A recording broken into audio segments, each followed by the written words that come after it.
They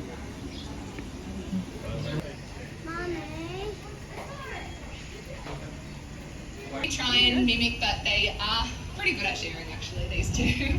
So they will generally just take it off and then eat together. But sometimes you might see them running around with just one piece, even though there's lots of different pieces in their habitat. So they are scavengers, they're not very good hunters. So when they are going around, they're looking for things that have already died. So they're looking out for things like carcasses. So oftentimes this will be roadkill, which is why the majority of their diet is kangaroo. Down in Tasmania, unfortunately, there are a lot of kangaroos that are hit by cars just because of when they are active. So they are more active in the really early morning and late afternoon when the sun's in your eyes, and then overnight as well, and they're pretty quick and a bit hard to miss. Oh, sorry, yeah. So with Tasmanian devils, that's often the thing that they'll come across, but they're not very good hunters. When they're younger, they might have a lot more energy, so they might be able to take down something like a small bird, but when they get older, they kind of just prefer to scavenge for their food rather than to hunt. So these two girls, Nara and Bluey, are just about 3 years old, so they still have quite a lot of energy. They haven't quite mellowed out, but we do have seen a little bit of a change from them since they were 1 or 2 years old. They're definitely a lot more devilish in their behaviour when they're younger. But as for the nature of this species, they aren't very devilish. So if you're going out down in Tasmania, chances are you probably won't even see a Tasmanian devil. Oh, you're right.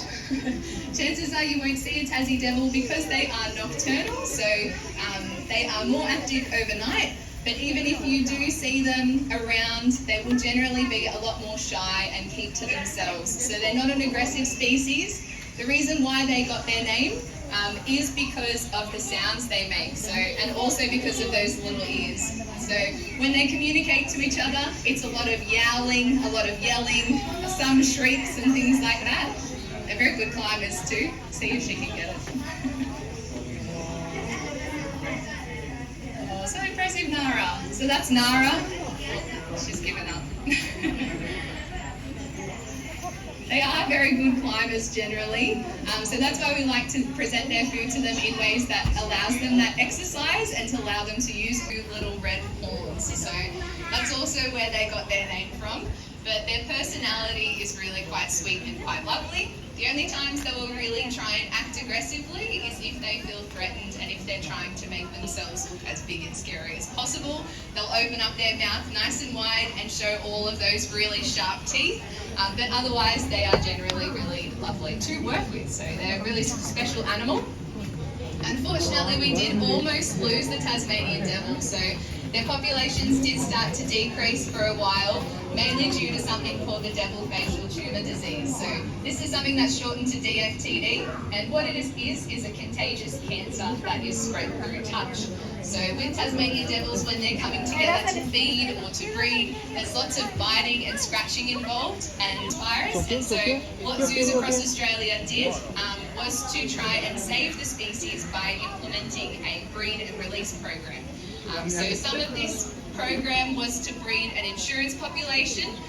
So Nara and Bluey were part of this breeding program. They're from out in Dubbo, and so they came here to be ambassadors for their species and to teach people a little bit about the Tasmanian devil, because that was the only way that we could even do like funding and things like that to be able to fund those programs, and also to raise public awareness about the Tasmanian devil so that we wouldn't lose them. She's reading her song. But with this program, it was so successful that now we kind of don't even really need it anymore. So there are quite a lot of Tasmanian devils now out in Tasmania. Their populations are naturally starting to form a resistance to that disease. And so now they're doing so well that we have moved on to other species that are now being threatened by other things. So it's one of the examples of how a lot of people who are coming into zoos like yourself can actually work to help save a species. So thank you very much everyone for coming in today. If anyone had any questions about how we look after the Tasmanian devils, or any questions about them in particular, please do feel free to come up and have a chat. Otherwise, I hope everyone has a good rest of your day. And thank you so much as well. I know this is a really tight space, so I appreciate you all sticking around. But thanks everyone, have a good one.